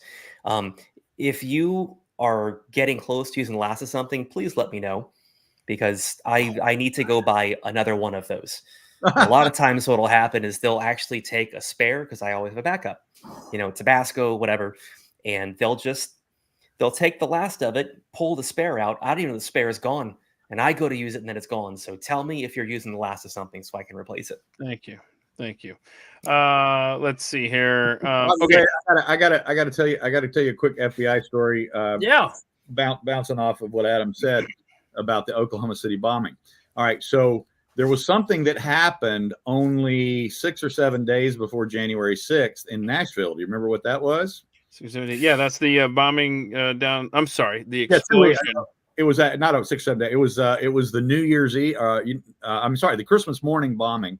Mm-hmm. So it was a couple weeks before January 6th. And guess where I was? No, bro. Oh yeah. So all right. So on Christmas Eve. Now I had been, I've told this story a lot, but I traveled to 28 states during the lockdowns. I was going around and doing, meet and greets and meetups and speaking to groups of my blog followers all over the country. And so I had just finished one the night before in Columbus, Ohio. And so I was driving down to Nashville to spend Christmas with one of my best friends and his family. I'd been invited to spend Christmas with them. And so I get there I get to Nashville about 1:00 on 1 p.m. on Christmas Eve. And my friend and I have a particular, very specific and very particular bottle of gin that I always bring to his house because he makes the best gin and tonics in the world. And so I knew of a place down right there on that street where the bomb went off. No. I parked 3 parking spots from where the RV was parked the next morning. I walked across the street, and then this particular liquor store did not have it, so I had to go to another one over on the west side of Nashville to find it. But anyway, so I parked there and then left. And then when the bomb, the next morning, none of our phones worked. Remember, because if you had AT&T, your phone didn't work. And so none of our phones were working for about a day and a half. And then everything got back online. And then I went down there with my, my tripod and my camera, and I did a little man on the street with the blocked off bomb scene over my shoulder. And I did a little man on the street, news coverage of it for my podcast. And then fast forward 10, 11 months later, when I'm doing my FBI interview in October of 21, what do you think they asked me about? Holy. How much fertilizer do you own? Yeah. Why were you in Nashville on Christmas? And I just busted out laughing. I thought it was hilarious. Yeah, that's funny, man. No, seriously. No. I mean, I just, this government. You just keep showing up at the wrong place at the wrong time, right? Or the right time, depending on. Man. Okay. Well, just know that when Steve Baker comes to your town, I'm blocking my door. The invitation is revoked. Before I forget, I keep forgetting to ask you, Adam, can the hat you're wearing, is that available for purchase somewhere? Can I get one of those? I really want to buy one of those, man. You know what? I get this question. It's daily. Okay. It'll be for the charity. I do not sell them. I actually, as per my plea deal, I cannot profit off of my name, likeness, image. There's songs, podcasts. So anytime I travel to go speak at the Blaze or go speak with Tim Pool, we're covering everything, flights, hotels, everything. So eventually, when the IRS gives me the EIN and tells me I can start the charity, these will be up there. We'll sell them, and again, all the profits will go to kids and families who need some help. Wait a minute. Yep. You asked the question that I was going to ask. Wait a minute. Yep. All right. So because I haven't gotten to the plea deal offer yet, not so sure I'm going to take it. But you're telling me that your plea deal, or is this standard for all of the misdemeanor? My plea deal. Your plea deal. Your plea deal, and that's a specific lash out punishment against you because your judge was offended by you having fun carrying the lectern that day. Yes. So you can't profit off a picture of you. It's very ambiguous. It covers everything and anything, directly and indirectly. So it's written in such a way to where, God, it's actually a nightmare. Let's say I get a job, right? Well, I'll start this way. They wanted a lifetime ban on it. My attorney said there's no way he's going to sign this because he's not signing a lifetime contract with the government. No, thank you. So yeah, we got it talked down to 5 years, and that was the day I took the plea deal. So I have like 2.5 years left. So I mean, it didn't expire on your end of your probation. No, they wanted 5 years. That was the lowest they would go. Otherwise, they would reject the plea deal. I would have to go to court with a felony plus whatever the grand jury indictment added on afterwards. So you and I need to get back together, and we won't waste Keith's time or his audience's time on this. But we're going to have to get back together on this and talk about it because it really opens up a lot of questions I have, and also now I'm going to have to ask my attorneys about this as well because this is something that I've been anticipating. All right, because when I was first told that I was going to be charged within the week, that was in November of 21. They waited till over 3 years before they ever did. But one of my first charges this was in writing. We have it. One of the first charges they said they were going to hit me with was interstate racketeering because I don't mean to laugh. No, it's fine. It's the absurdity. Because I had profited from the licensing of my videos. Oh my gosh. Off of an illegal event. Okay. So I'm wondering if this is not going to come back again, because we already know that they're going to set up, they're going to do everything in their power to deny my journalistic, druthers in this process. And if they do that, then how much are they going to try and find? Because like some of these fines they put on people, that we've seen fines now up to $200,000 or $250,000 because that was the amount that they raised through their Give, Send, Go. Yes. To A, pay their lawyers, and B, Yep. not lose their homes, that Yep. kind of thing. And so they fined these poor defendants that much. And now I'm wondering, okay, so are they going to go back? And are they going to look at what I've made from my blog, monetization of my blog, monetization of social media? Are they going to try to assess that and say, okay, your social media grew by this percentage post January 6th. This is to the extent that you've taken advantage of that and profited from it. Oh, and by the way, your Blaze paycheck, yeah, we're going to fine you for all of that too. Is that what they're going to do? I mean, short story, probably. I know that when the plea deal came down, we had a pretty modest, by modest, we had a few $1,000s for a Give, Send, Go. A drive that we set up, we had to give every penny back. So we had $100,000 worth of attorney fees we paid out of pocket, plus a $5,000 fine.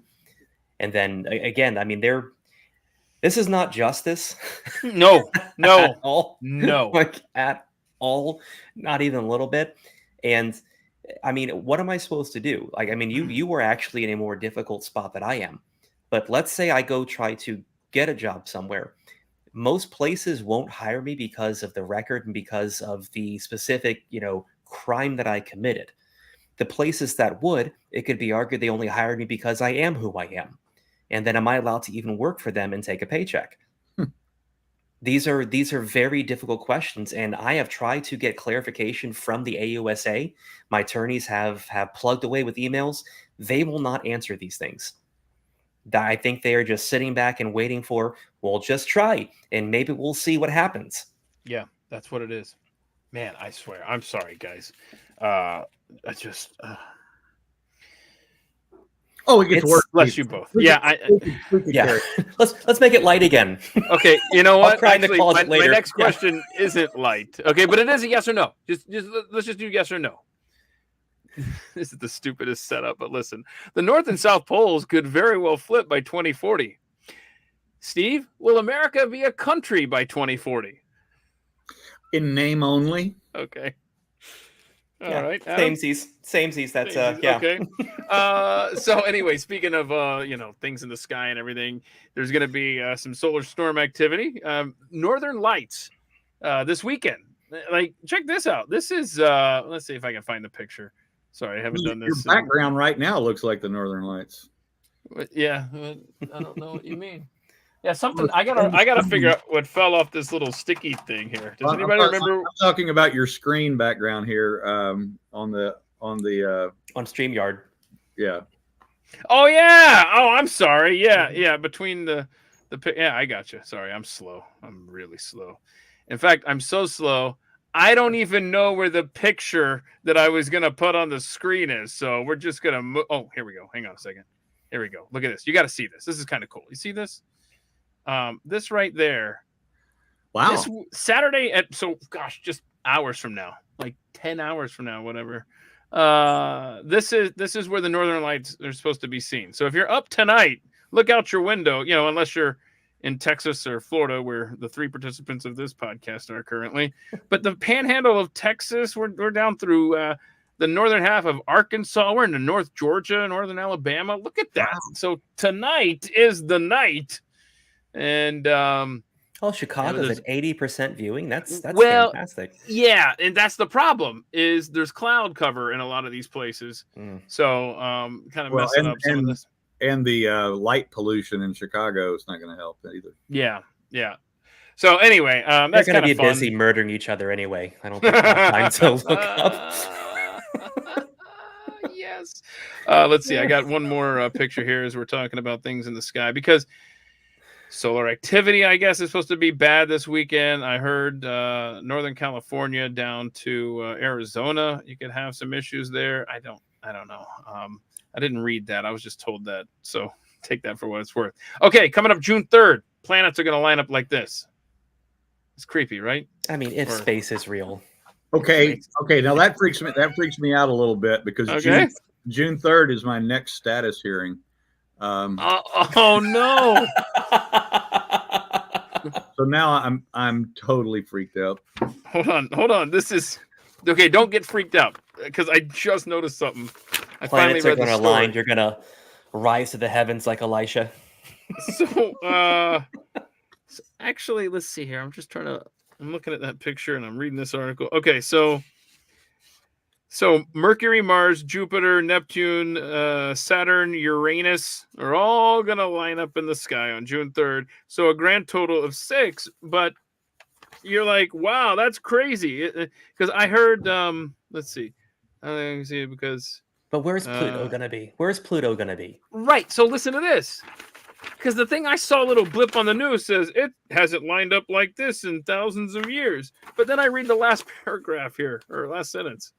Also, mark your calendars for a true once-in-a-lifetime event because the next time 7 planets will align in the sky will be, way out there, guys. Way out there. We got to wait. So this is a big deal for 6, but 7 is coming February 28th, 2025. Every planet except Pluto will be in alignment. So it's not as cool, right? Now June 3rd isn't a big deal. February 25th is anyway. Yeah, the moment I knew that scientists were just complete narcissists and I just couldn't trust a word from them was when they told me a planet was no longer a planet. Yeah. It's like, I will never have enough say power Plutoid. to tell me what a planet is or not. I will never say Plutoid. Stop it. Real quick, because we're running out of time here, and I got 3 things I want to get to, maybe 4 if we have time. We'll see. Probably not. Okay. Here's the headline. 3 Boeing crashes in 2 days. What's going on, guys? Are they doing an audit at the CIA? Where did they crash? That's your answer right there. That is your answer. What is going on with Boeing? Any thoughts there? It's cheap parts. I honestly think that it's just cheap parts, cheap manufacturing. I think, for all the regulation we have for every industry that exists, why are things falling apart at a faster rate and breaking down at a faster rate? I'm on my 3rd washing machine in 5 years. I read Atlas Shrugged. Yes. And there's your answer right there. Yes. I have thought about that on so many things lately. It's just our society is just. Ayn Rand compressed the timelines down. I mean, she did it where it happened in just a very short, compressed amount of years. But the reality is this cycle has been put in place a few decades ago, and we are reaping. Now we're getting to that point where we're beginning to see the results of the strain, the results of the cracks, the result of the and it's being accelerated obviously by DEI requirements and things of that nature. But this has been in place for a long time, and I saw this in the Soviet Union, 40 years ago, when it would take them years to finish when they had the Moscow Olympics in 1980. By the time the Olympics got there, they weren't even finished with some of the hotels that were built for the Olympics. And then after the Olympics were over, 4 years later, when I would go back, there's the hotels, because it was like, okay, the Olympics didn't happen, so we just never finished the hotel. And so I would be staying in hotels designed for foreign tourists, non-Soviets, to stay in, that they just quit working. But this is where we're headed. This is exactly where we're headed. If you are watching this right now and you have not had the occasion to read Atlas Shrugged, please do that. You're living it now. You're living Idiocracy and you're living Atlas Shrugged. And apparently the federal authorities have shown up at Adam's house. And so did we lose Adam? Yeah, I don't know where he is. Yeah. Uh-oh. Now I'm sad. Come back to us, Adam. Come back, man. Yeah. All right. Before we go, though, I do want to play this. I don't know. Have you ever seen the? Wow, that's kind of funny. I think I just said the first 3 words of. Do you know the kid who? Before I play it, I'm going to open this up. Tell me if you're familiar with this kid here. Have you ever had a dream? Okay, you seen that guy? I've seen him. Okay, Yeah. so you know him. Okay, so I don't know him personally, but you don't know him personally. If you get a chance, and I'll try to remember to put it in the description, the 5-6 minute video featuring the adult. I forgot his name. It's not Joel Shapiro. So let me erase any confusion there. Okay, so this kid's all grown up now, and he explains this whole story of what is he babbling about, where did this come to, why was this recorded, and all this stuff. And it was a tryout for like a movie or something, and they didn't pick him because he was trying to quote a scene from a movie that he had just recently seen when they told him the topic. And he's like, oh, I know that. He was 5 years old. And so they didn't use him in the movie that they were making, but they put it at the end as kind of like after the credits, and as a way to just kind of, I guess, have fun with him, embarrass him, whatever.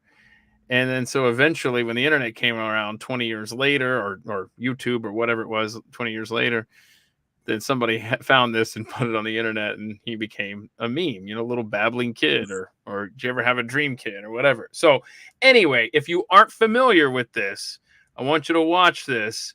And like I said, you got to look for the update from the adult later. But anyway, here's this kid. Okay. Have you ever had a dream that you want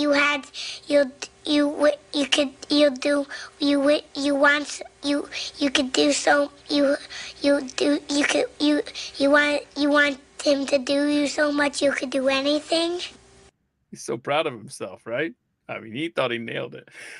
So that's the have you ever had a dream kid? Okay.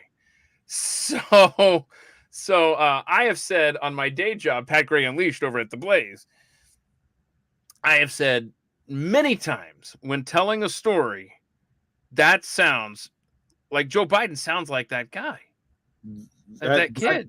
That is what Joe Biden grew up to be. Right. That's the exact point that I have made on the show on multiple occasions. And I am so grateful that somebody took the initiative. Oh, wait, Adam's back. Hang on. There you are, Adam. Hey. Okay. So real quick though, before I move on here, you're familiar with this kid, right? I Have a Dream. He's not mine. No, but you know this kid, right? Have you ever had a dream that? Have you ever seen this, Adam? No, I haven't. Oh, I'm sorry. We're playing it again then. Sorry. That you want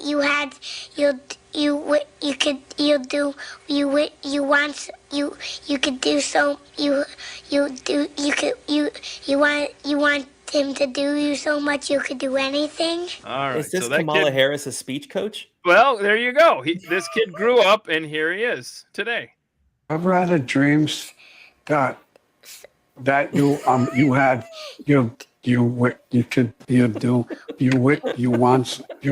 could do so you want him to do you so much you could do anything? All right. I love AI, and I love where we are. Any closing thoughts, good gentlemen here? Tell everyone where they can find you, Adam, and how they can support your charity, man. You can just follow me on Twitter at Lectern Leader. My handle's down there in my window. It's the only social media I'm on because I don't want to give any money to Facebook or Instagram for ad revenue. So I'm just there. As soon as the charity goes live, there'll be a big push. I will do a paid advertisement for it. So we hope to just raise a bunch of money for kids. So come along, have some laughs, and send me a message, text, or whatever to make sure that I can help you promote that any way that I can as well. All right. Thanks, Keith. Absolutely. Steve, what's next up for you? I actually have two new articles in the pipeline here at the Blaze. One of them was supposed to drop yesterday, and it didn't. I'm still trying. You know how editors are and legal things and kind of stuff I'm working on. I don't know. I don't yet know what tied it up. But we have another story coming about the wonderful heroic Capitol Police Officer Harry Dunn. His primary for Congress. Now he's running for Congress for the 3rd District of Maryland. That's on the 14th. I don't even, what is today? The 10th? Oh God, 4 days from now? Holy crap. What is that, Tuesday? Yeah. What state is he in? Maryland. Maryland. And so we've got that article. And then also we're going to be working feverishly here over the weekend. We have our final death nail in the coffin, or, death blow to him. It's a day in the life of Harry Dunn in video format coming out to show that the guy could never, ever tell the truth. I mean, I say this jokingly. I say that being a pathological lying cult moving to Congress is just a lateral career move. It's much more serious than that. I mean, this guy is a guy who cannot tell the truth. So much so that I have an on-the-record quote from one of his Democratic campaign opponents who said, we need to stop this guy because the Democratic Party itself does not need another George Santos. Oh, wait. Wow. He's kind of fun, though, if I'm being honest. His Twitter's a lot of fun. Yeah. So before we go, Steve, is there anything around my desk, anything within reach there that you've been dying to show the audience that's caught your eye or anything? Oh no, he's looking. Well, back there. well, first of all, oh no, I'm just going to go on the record right now. Mhm. We don't need to spin the wheel, but if you just look at this person right here, yeah. all roads in my investigation lead to her desk. Her daughter actually reached out to have me be part of her documentary while I was going through this whole process. She got a hold of my attorneys. How dare she? What? I have emails and everything. You didn't do it? No, hell no. So I did give her one way I would do it.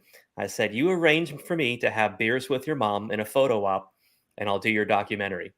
Wow. And, see, that's smart, and that's a great thing. But the other thing that I don't, and this is my modus operandi since January 6th, because I did 2 interviews with WUSA 9 that day, and they did a hatchet job on me. They took about 30 minutes worth of video and cut it down to about 10 seconds and like pieced words together. I swear. No, it's in my statement of facts, how they butchered me. And so since then, I don't give an MSM interview of any kind unless I'm recording the whole thing, and B, they agreed to publish my 100% of my statement that they get from me. So, hey, buddy, what's going on, yo? I brought that home, and Tanner did not like that at all. Matilda's too dumb to know what to think about it, but she's sweet, y'all. I got it. Real quick, Adam, when you said I'll have beers with Nancy in a photo op, what was the reply from her team? Did he freeze up? Oh no, we need the answer. I want to know what Nancy Pelosi's daughter said to that request. Oh, that makes me so sad, bro. I'm trying. He's back. What did Nancy Pelosi's daughter say to the beers in photo? So this was before the 2022 midterms. She said, well, it's not a great time. It's tumultuous. Maybe when she loses her seats, Speaker of the House, when Congress wins, maybe she'll be more apt to do that. So Nancy knew she was on her way out for 2022. Wow. Interesting. All right. And I bet you wanted to reply, tumultuous? You want me to talk to you about tumultuous? Because I can. I had a shirt made up that said, I'm just here for stock tips that I was going to wear for... Man, that is awesome. Nice job, man. I want to see that if that happens. All right, guys, keep us updated on your battles and anything we can do to help from this end. I really appreciate you guys spending the afternoon with all of us, and keep in touch. Okay, guys? Thank you, Keith. All right. Have a great weekend. Oh, and go celebrate your moms out there. If you have a mom, go make her feel special this weekend, okay? All right. We'll see y'all later. Thanks for joining us here on At the Mic. Bye, guys. Bye-bye. See ya.